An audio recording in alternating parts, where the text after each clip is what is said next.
Muy buenas, soy Omar Rueda, ¿cómo estáis? Espero que estéis todos muy bien y hoy me gustaría hablar de un tema en relación al narcisismo patológico y a la psicopatía subclínica del que no se habla mucho y es cuando esa persona, ese narcisista, cuida y protege a sus seres queridos. ¿Qué te quedas? ¿Es eso posible? Pues sí, sí que lo es. Y esto abre la puerta a muchísimas dudas que he visto alguna vez en terapia, porque cuidar y proteger son movimientos ligados al amor en principio. Entonces os podéis imaginar la magnitud de la confusión si la persona que se está nutriendo de ti es a la vez la persona que te cuida y te protege. La disonancia cognitiva puede llegar aquí a su máximo esplendor, a su nivel más alto. Y esto sucede en más ocasiones de la que nos imaginamos y toma su base en el delirio propio de estas personas. Porque esto ocurre cuando el narcisista considera a su pareja o hijos como una extensión de sí mismo. Entonces, ¿esto significa que esa persona es capaz de amar a sus seres queridos? Pues no. Y esta es mi opinión personal, ¿eh? Porque por un lado, como ya sabemos, el amor de estas personas es puramente condicionado. Entonces, cuando esos seres queridos dejan de actuar o hacer lo que el psicópata quiere, pues se van a topar con la otra cara de la moneda. Y porque recordemos que la autodestrucción está ligada a este perfil, a esta realidad. Y cuando esta persona entra en esta fase, por alguna razón de su vida, por algún evento de su existencia, cuando entra en esa fase, pues al igual que antes cuidaba y protegía, ahora va a empezar a manipular y destruir. Porque recordemos que es una persona que está viviendo a través de sus seres queridos, como forma del delirio para salvarse de sí mismo. Es decir, los cuido y los protejo como si me lo hiciera yo a mí mismo, como forma de escapar de mi propio vacío existencial. Y hay una cosa que tenemos que tener en cuenta, y es que estos perfiles no seleccionan a cualquier persona para hacer esto, ¿no? Como una extensión de sí mismo. Suelen elegir a sus hijos, sobre todo.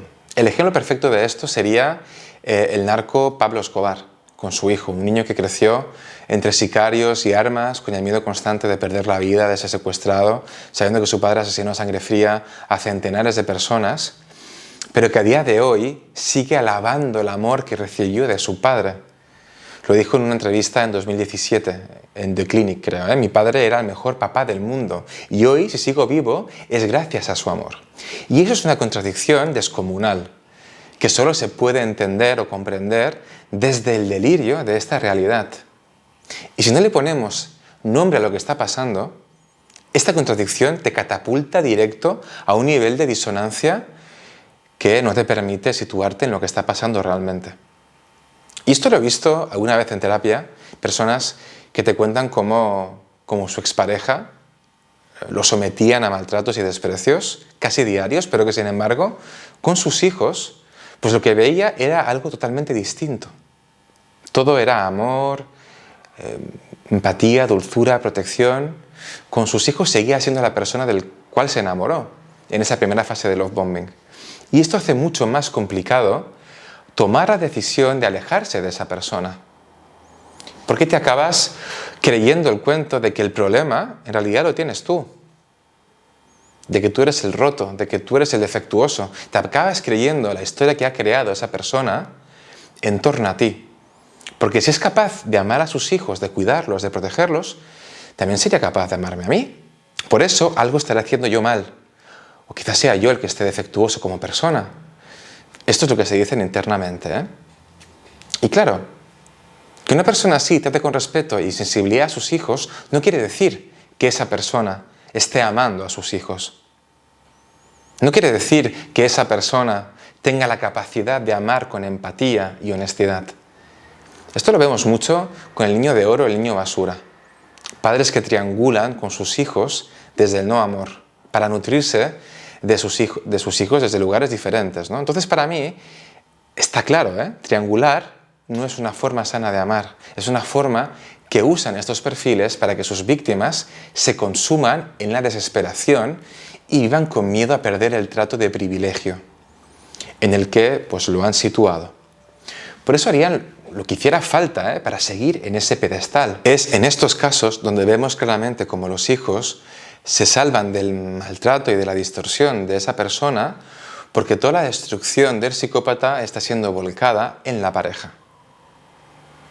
Y hay personas que se pueden quedar ancladas en este contexto toda su vida, porque para sus adentros están diciendo, al menos mis hijos están a salvo, pero esto es una ilusión, no es real, porque cuando el chivo expiatorio desaparezca, que al final acaba desapareciendo, esos hijos pueden ser perfectamente los siguientes en recibir esa proyección por el propio funcionamiento del trastorno como tal.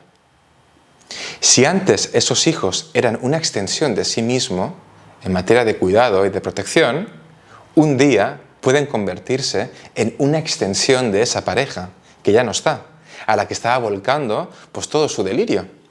Y es ahí cuando empiezan a recibir todo el abuso emocional, psicológico que el otro estaba canalizando. Porque no olvidemos que estas personas necesitan a alguien cercano para volcar todo su vacío existencial.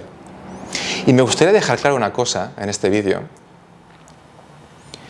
¿Cuál es el precio a pagar cuando eres la extensión de tu padre o de tu madre?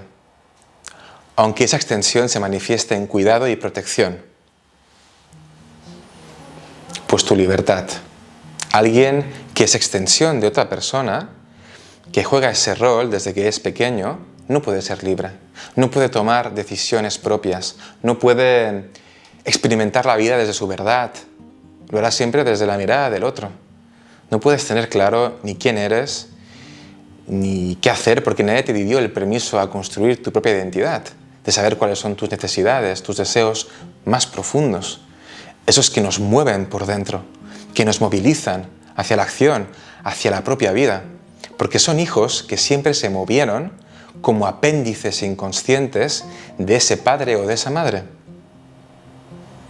Son personas que se les negó el pensamiento crítico, la opinión propia, el tener derecho a cometer errores.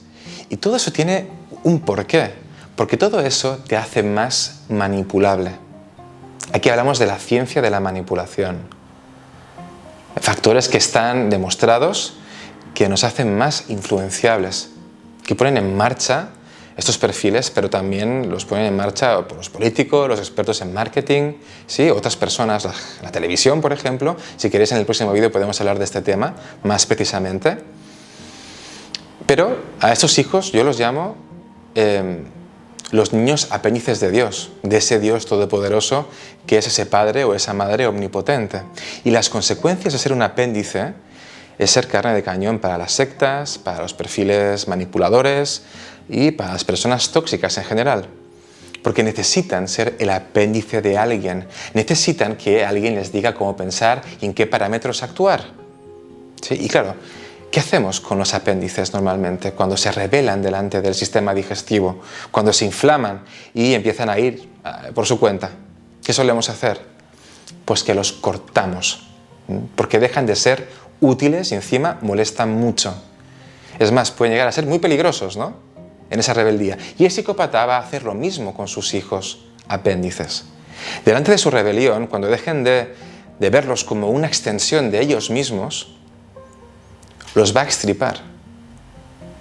Y esto pasa cuando ese hijo se revela delante del sistema familiar, cuando empieza a poner límites, cuando empieza a ponerle nombre a la distorsión que está experimentando, que está viviendo junto a esa persona. Porque esto hará que al psicópata ya no le aporte nada los logros de ese hijo, ni las acciones, ni la propia existencia de ese hijo, por la propia desconexión que viven por este delirio. Entonces ahí empieza a destripar a ese niño apéndice, empezará como a manipularlo, a maltratarlo, a despreciarlo, a difamarlo, en fin, se va a quitar la máscara para mostrarse tal y como es, porque ese cuidado, esa protección, esa situación de privilegio en la que vivió ese hijo, esa hija, no era fruto del amor verdadero, de un amor sano, sino de una proyección del delirio del psicópata en forma de amor condicionado, para llenar su propio vacío interior. ¿Ok? Ok, bueno, hasta aquí el vídeo de hoy. Bueno, espero que te haya sido de utilidad. Si lo ha sido, dale a me gusta, compártelo con aquellas personas que sientas que un vídeo así le puede ser de utilidad. Y nada, nos veremos la semana que viene si todo va bien. Un fuerte abrazo.